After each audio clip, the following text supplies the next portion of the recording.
अस्सलाम वालेकुम beautiful people, कैसे हैं आप सब लोग। मैं अल्हम्दुलिल्लाह बिल्कुल ठीक हूँ और आप सब के लिए भी मैं दिल से दुआ गो हूँ कि अल्लाह ताला हम सबको ठीक ठाक रखे और अल्लाह ताला हम सबकी तमाम जायज़ हाजात पूरी फरमाए, आमीन।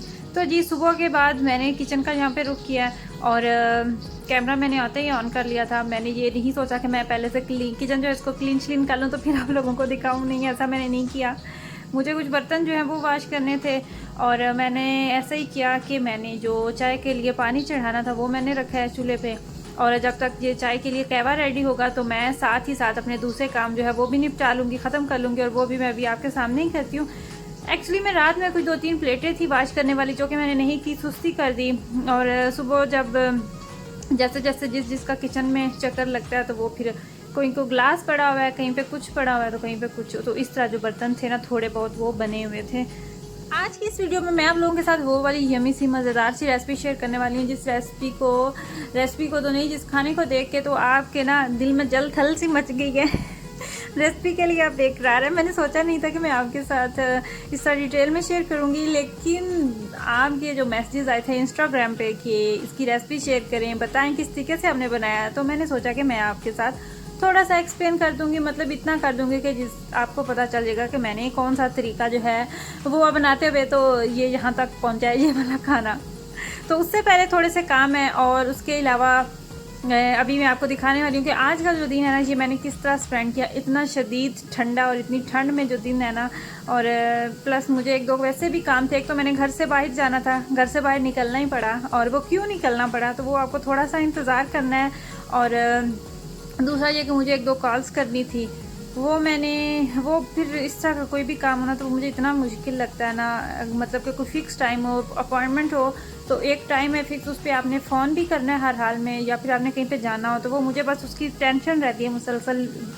एक दिन पहले से ही शुरू हो जाती है कि कहीं लेट ना हो जाए या काम जो है वो रहते रह ना जाए। एक ज़माना होता था जब हमें कामों का इतना ज़्यादा शौक़ होता है कि हम अपनी अम्मियों से झगड़ा कर रहे होते हैं कि ये वाला काम जो है ये हम नहीं करना है। और एक टाइम था जब मुझे बर्तन धोने का इतना शौक़ हुआ करता था, इतना मुझे क्रेज़ था कि मैंने बर्तन जो है ये धोने हैं। और अब तो मैं हसरत से सोचती हूँ कि काश वो टाइम वापस आ जाए। वो टाइम बेशक ना आए लेकिन वो शौक़ जो है ना ये वापस आ जाए। और खैर देखें, बर्तन जो है बातों बातों में वो भी धुल गए हैं ना, कितना आसान है अगर इस तरह से काम जो है वो ख़त्म होना शुरू हो जाए तो। जी जहाँ तक मुझे याद है ना, मेरी जब शादी हुई थी तो मुझे पेड़ा करना आता था। और पेड़ा करना भी मुझे कैसे आता था कि हमारे गांव में तंदूर हुआ करता था और मैं तंदूर पे रोटियां लगवाने जाया करती थी बहुत शौक़ के साथ। हमारी काम वाली जाती थी तो उसके साथ मैं भी जाया करती थी और फिर वहाँ पे मुझे पेड़े भी करने होते थे क्योंकि पेड़े करने का शौक़ था। तो इसी तरीके से फिर पेड़ा करने का तरीका भी आ गया जो कि रोटी बनाने का तरीका नहीं आया था, और वो बड़ी लेट आया था रोटी बनाने का तरीका। तो खैर जब सर पे पड़ती है ना तो आहिस्ता आहिस्ता सारे काम जो है ना वो बंदा सीख जाता है। और ये वाला मैं आपको दिखा रही हूँ कि ये मैंने जो अभी जैकेट पहनी थी ना, इसकी पॉकेट में जो अपॉइंटमेंट थी और अबराज की अपॉइंटमेंट थी और वो मैंने अभी आज जैकेट पहनी तो मुझे ये सेटल नज़र आया। और जब मैंने ये अपॉइंटमेंट डॉक्टर से ली थी तो उसके बाद मैंने गाड़ी में चेक किया, हर तरफ मैंने चेक किया कि मेरे पास वो छोटा सा सेटल था वो किधर चला गया।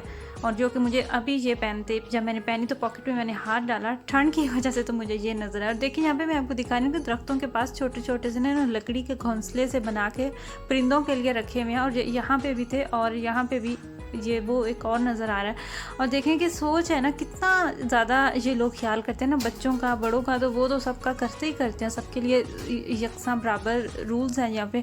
लेकिन इवन के परिंदों के लिए भी यहाँ पे प्रॉपर इन्होंने इंतज़ाम किया हुआ है और ये अक्सर जगहों पे ना हमें नज़र आ रहा होता है। तो यहाँ पे आ चुकी है रेसिपी और पास्ता मैं बना रही हूँ, बॉयल होने के लिए रखा हुआ है। आपने पैकेट से जो उसकी टाइमिंग लिखी होती है वो आपने देखनी होती है। और ये मैंने 500 ग्राम पास्ता लिया था जो कि मैंने कुछ, मुझे बच्चे वैसे खाते हैं बस उनके ऊपर उन्हें मैं बटर लगा के देती हूँ और अपने लिए मुझे ये बनाना था।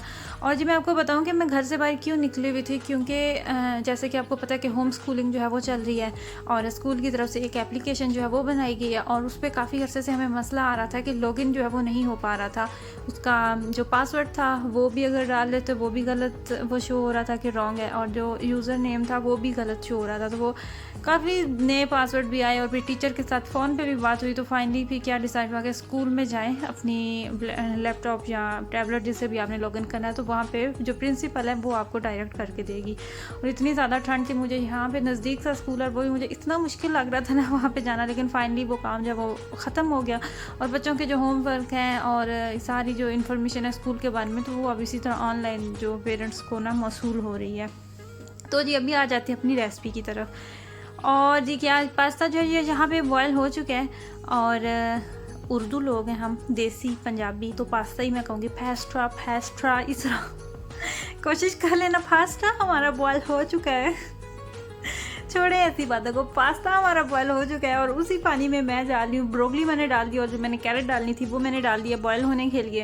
इनको थोड़ा सा बॉयल कर लूँगी 80% तक, तो बाकी जो इसकी कसर है ना वो हम मसाले में निकाल लेंगे। और मैंने छोटा सा प्याज लिया था, उसको मैंने ऑयल में डाला, उसको मैंने थोड़ा सा उसका कलर जो है वो चेंज किया था, फिर वहाँ पर मैंने डाल दिया चिकन।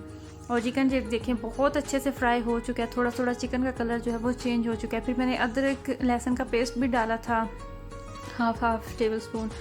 और जी अब यहाँ पे जा रही है लाल मिर्च गई है, नमक गया, उसके बाद ज़ीरा मैंने डाला है। अगेन आपके देसी मसाले, आप जाहिर सी बात इसको अपने तरीके से बना रहे हैं, हम पास्ता तो बना नहीं रहे, हम पास्ता बना रहे हैं, तो अपने तरीके से आप मसाले डाल लें जो कुछ भी आपने डालना है। और ये मैंने डाली है टोमेटो पेस्ट है, टोमेटो पेस्ट मैंने ये वाली ली थी काउफ्लैंड से मैंने ली थी। और ये वाली जो टोमेटो पेस्ट है ना, इसका आपको ये फ़ायदा होता है कि इसका कलर जो है वो आ जाता है। और वो मैंने यहाँ पे डाल लिया है जो होती है ना लाल मिर्चें क्रश्ड, वो वाली तीखी वाली। और ये जो टोमेटो पेस्ट है ना, इसका कलर आपको वही मिलता है जो कि हमें अक्सर खानों में चाहिए होता है। कश्मीरी लाल मिर्च हम डाल के कलर लेके आते हैं, और या फिर अगर कश्मीरी लाल मिर्च नहीं है तो हमें पपरिका पाउडर डालना पड़ता है। लेकिन ये वाली जो आप टोमेटो पेस्ट डालेंगे ना, तो इससे एग्जैक्टली बहुत लाल वाला मिर्चों वाला कलर जो है ना वो खाने में आ जाता है। और साथ में एक मेरे पास टोमेटो बचा हुआ था जो मैंने सैलेड बनाया था, वो हाफ़ पड़ा हुआ था, तो वो मैंने यहाँ पे इसके अंदर डाल दिया कि चलो इसका भी काम तो ख़त्म होए ना। और मसाला जो है हम इसको मज़ीद भून लेंगे ताकि जो मिर्चें वगैरह उनका कच्चापन ख़त्म हो जाए। चिकन जो है वो तो ऑलरेडी मैंने उसको बड़े अच्छे तरीके से उसकी भुनाई जो है वो कर ली थी। और यहाँ पे चिकन जो है वो नीचे लग रहा था, तो थोड़ा सा मैं पानी डाल दूँगी और फिर तब तक जो थोड़ा सा वो देखें वो आपको नज़र आ रहा है कोने में ब्रोकली और कैरेट जो है वो बॉयल हो रही है, तो वो वाली भी हो जाएंगी जब तक डन।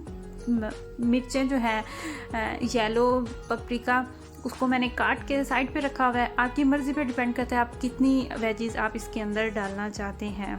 मुझे वेजीज़ बहुत पसंद है, मेरे हस्बैंड जो है वो उन्हें इतनी ख़ास नहीं पसंद सब्ज़ियाँ, लेकिन मेरा बस चले तो मैं चिकन की जगह भी इसमें सारी सब्ज़ियाँ जो है ना वो ऐड करके तो बना लूँ। ये देखिए पानी ड्राई हो चुका है, मसाला भी सारा ओके हो चुका है, तो अब इसके अंदर मैं डालने वाली हूँ जो मैंने सब्जियाँ बॉयल करके मैंने साइड पे रखनी है। पास्ता जो है वो भी बॉयल हो चुका है। आप जहाँ पे समझे कि जो चिकन है ना हमारा वो 80% तक, चिकन नहीं मसाला हमारा 80% तक डन हो चुका है। सब्जियाँ जाएंगी इसके अंदर और हार्डली इसको मैं 5 मिनट दूँगी। उसके बाद फिर इसके अंदर हम डालेंगे अपना पास्ता।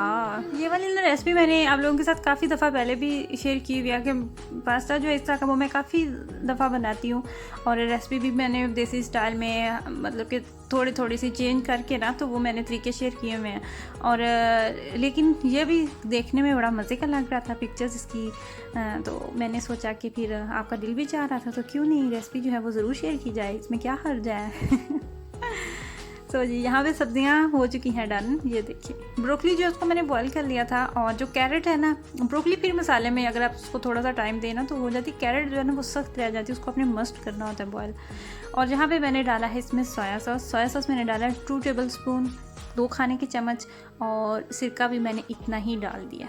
तो अब इसको मैं दूँगी 1-2 फेरा, और फेरे के बाद इसके अंदर चला जाएगा पास्ता जो कि हमारा बॉयल होकर साइड पे पड़ा हुआ है।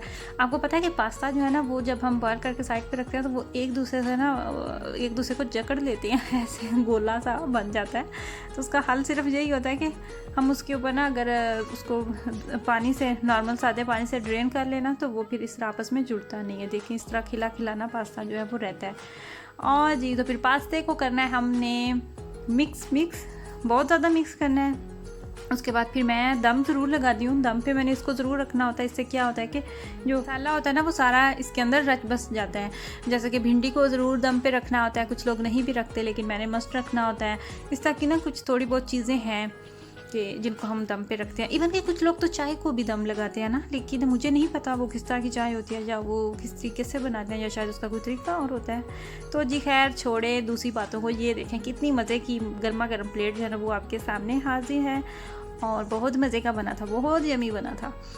तो जी ज़्यादा बातें अब नहीं, काफ़ी हो चुकी हैं, वीडियो जो है ये भी ख़त्म हो चुकी है। तो अगली वीडियो में आप लोगों के साथ इंशाल्लाह ताला ज़रूर फिर बात होगी। दुआओं में याद रखिएगा, अपनी फैमिली का ख्याल रखिएगा। अल्लाह हाफिज़।